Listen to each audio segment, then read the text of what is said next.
Did you feel when you were auditioning, when you knew that there's an audition for Elvis and you're like, I'm close to it, did you get nervous? Did you always know Elvis? Yeah. You did? Yeah, it's terrifying. It's a very tender love song. It's a ballad, and you get up into a girl's face, you know, very close. Jack Soden just revealed the shocking truth about what really happened to Elvis Presley. And it's nothing like we've been told.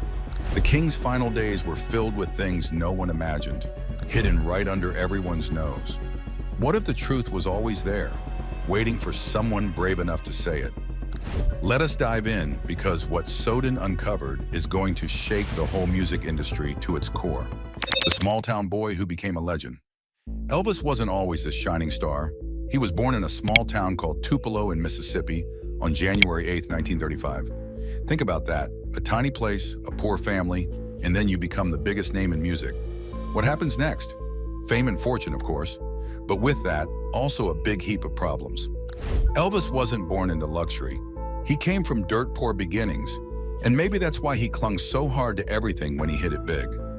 Before we dive deeper, it's clear that the truth behind Elvis's life is far darker than anyone ever imagined, and this won't be the only thing that will leave you speechless. Once that first single, That's All Right, came out in 1954, it all just blew up. The guy became a sensation overnight. Girls screamed, parents freaked out, and the media lost their minds over his hip shakes. It was instant adoration, and it made him a household name. But do you think that level of fame doesn't come with a price? Jack Soden mentions how all this adulation made him feel like he had to be flawless. Who can live like that? He was all about family, or at least that's what they say. He loved his mom, Gladys, more than anything. In fact, when she died in 1958, the guy completely unraveled. Soden says her death was a major turning point, a blow that he never truly got over. It's almost like that was the beginning of the end for him. Suddenly, the king who had everything had a gaping hole in his heart. Sure, he married Priscilla in 1967, and they had their daughter, Lisa Marie. But who are we kidding? With the grueling tours, constant appearances, and a life lived in the spotlight, his marriage was doomed from the start. Behind closed doors, he was alone, even surrounded by crowds of fans and his entourage. Jack Soden paints a picture of a man trying desperately to balance being an idol and just wanting to be a regular guy. Spoiler alert, he never quite figured it out. Fame, it's an elimination machine, literally. He had a hectic schedule, movies to film and music to record. The guy was burning the candle at both ends. And then, well, he found a little something to keep up. Pills. Those substances weren't exactly frowned upon back in the day, especially if you had a doctor who'd just hand them over. Jack Soden talks about how addiction wasn't really understood back then, how his habits started slow, but grew into something he couldn't control. People saw the performances, the flashy smile, and they thought the king was invincible. But behind the scenes, the dude was falling apart.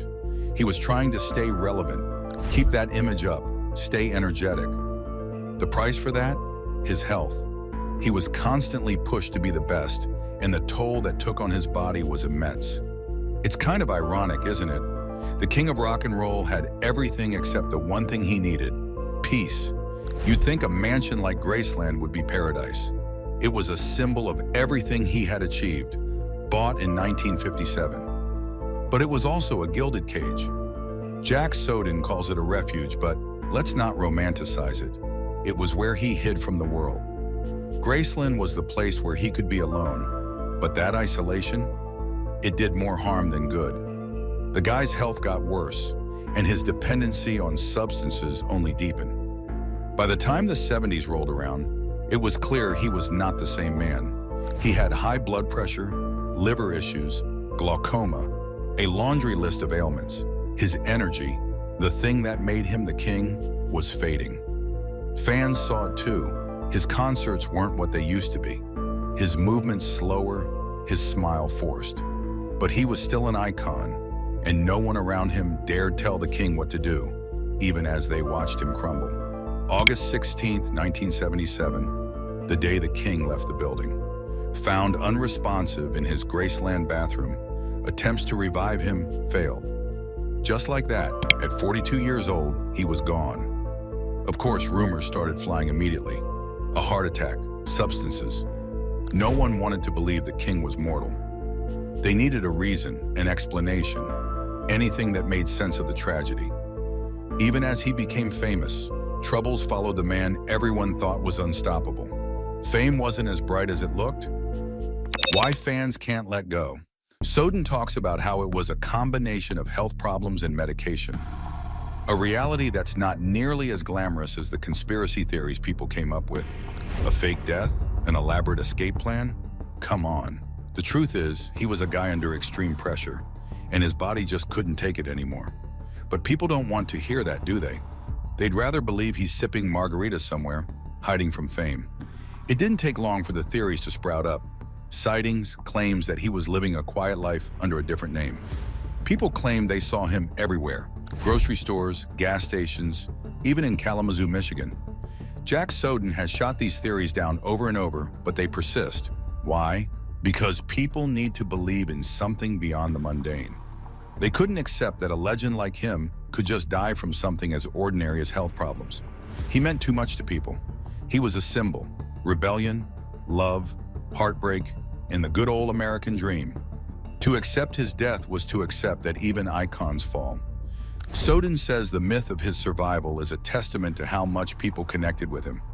They wanted him to have a happy ending, even if it was in private, away from the madness.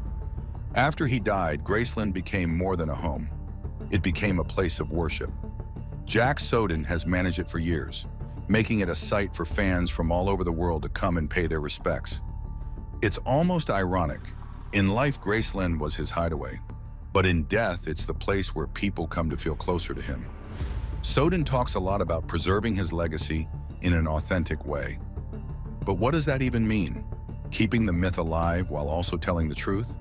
It's a delicate balancing act. He was a star, but he was also a deeply flawed human being, someone who gave too much of himself until there was nothing left.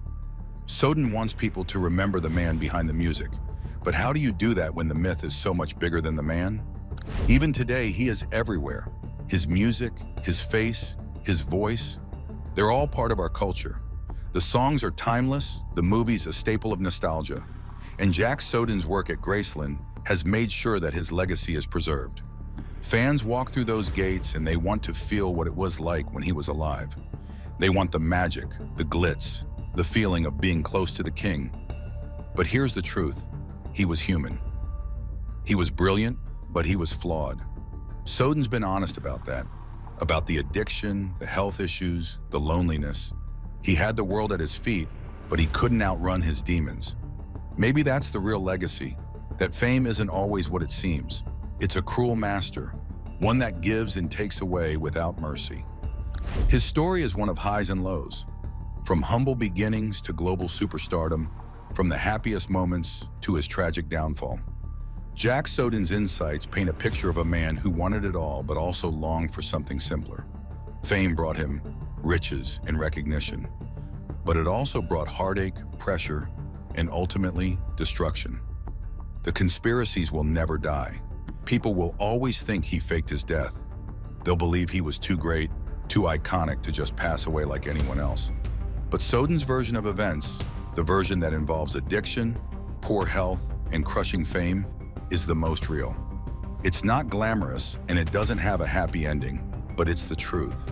He is still revered today, decades after his death. His music inspires new artists, and his influence on pop culture hasn't faded one bit. But behind every great legend is a person, and that person isn't always who we want them to be. Jack Soden knows that better than anyone. He's worked tirelessly to keep Graceland as a testament to the man who was both the king of rock and roll and the man struggling behind the crown. Graceland was his grand home, but many struggles were hidden behind its walls.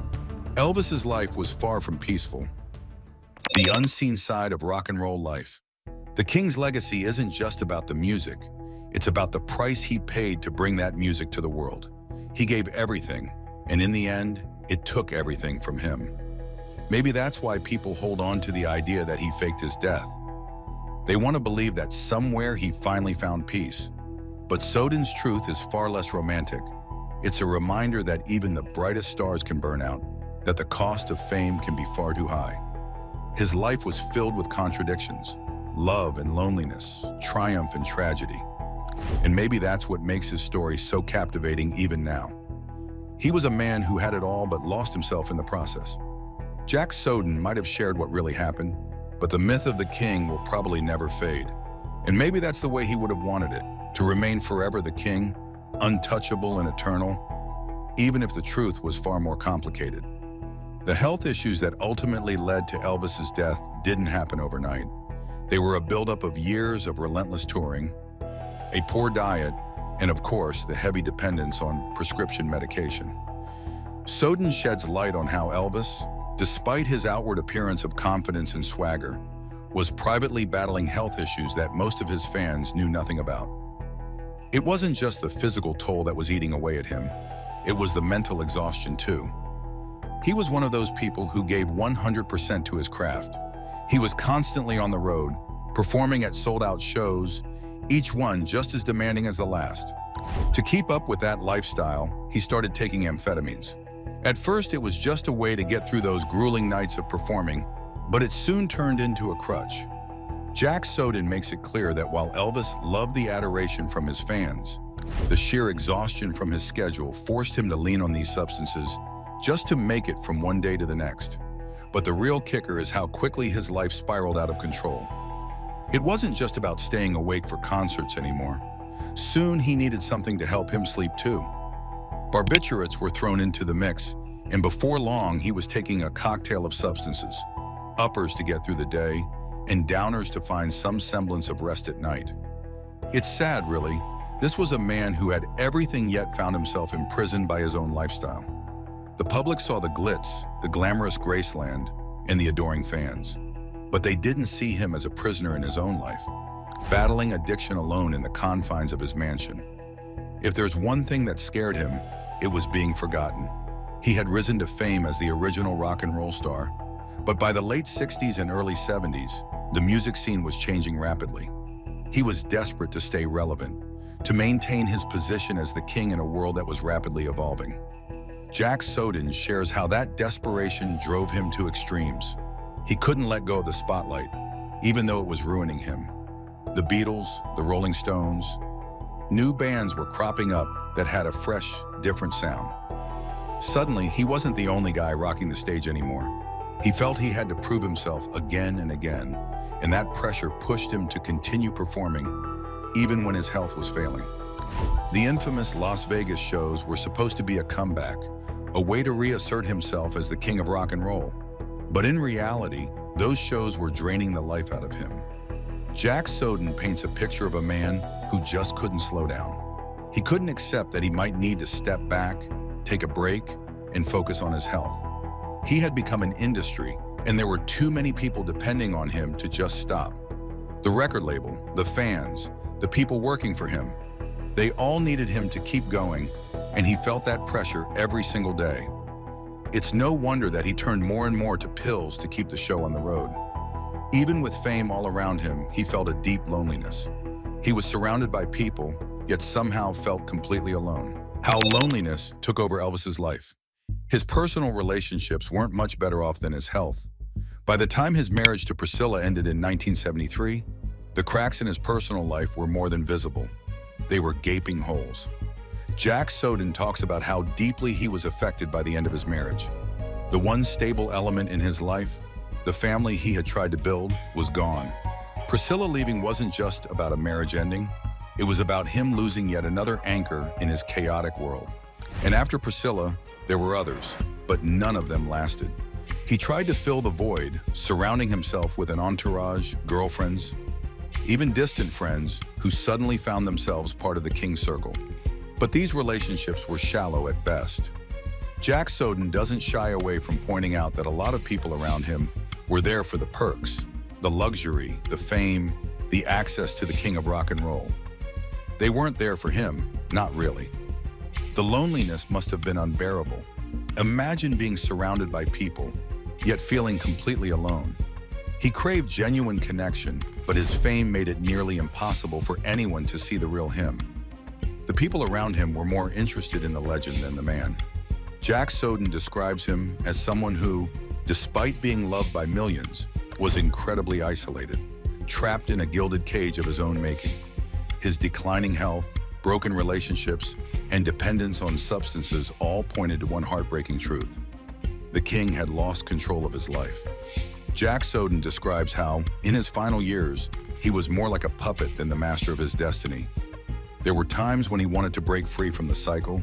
He spoke of getting healthy, of making changes. But by then it was too late.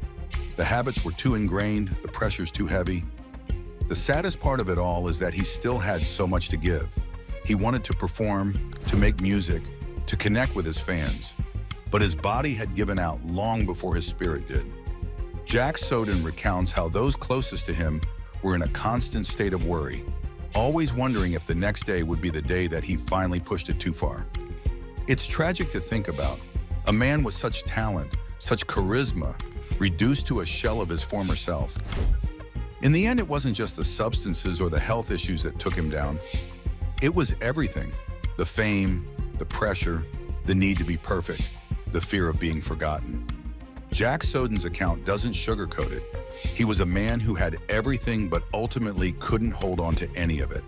His final days were a testament to the devastating impact of fame and the toll it takes on those who aren't prepared for its harsh realities. Today, Graceland remains a testament to Elvis Presley's legacy. Jack Soden has worked tirelessly to ensure that the king is remembered, not just for his music, but for who he was as a person. It's a delicate balance, keeping the legend alive while also showing the humanity behind the icon.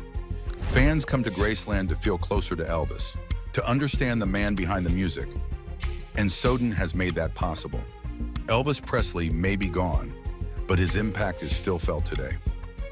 His songs continue to inspire, his image remains iconic, and his story serves as a reminder of the highs and lows of fame. Jack Soden's efforts to preserve Graceland and tell Elvis's story in all its complexity have ensured that the king of rock and roll will never be forgotten. The legend lives on, but so does the truth, a truth that is both heartbreaking and beautiful in its own way. Elvis Presley was not just a star, he was a man who had dreams, fears, successes, and failures. Jack Soden's version of events might not be the glamorous fairy tale that some fans want, but it's the reality that gives depth to the legend. Elvis was larger than life, but he was also human, and that is perhaps the most important part of his legacy. Is Jack Soden's claim about Elvis Presley's final days just a wild tale? Or is there something much deeper that's been hidden from us? Tell us what you think, and remember to like and subscribe for more.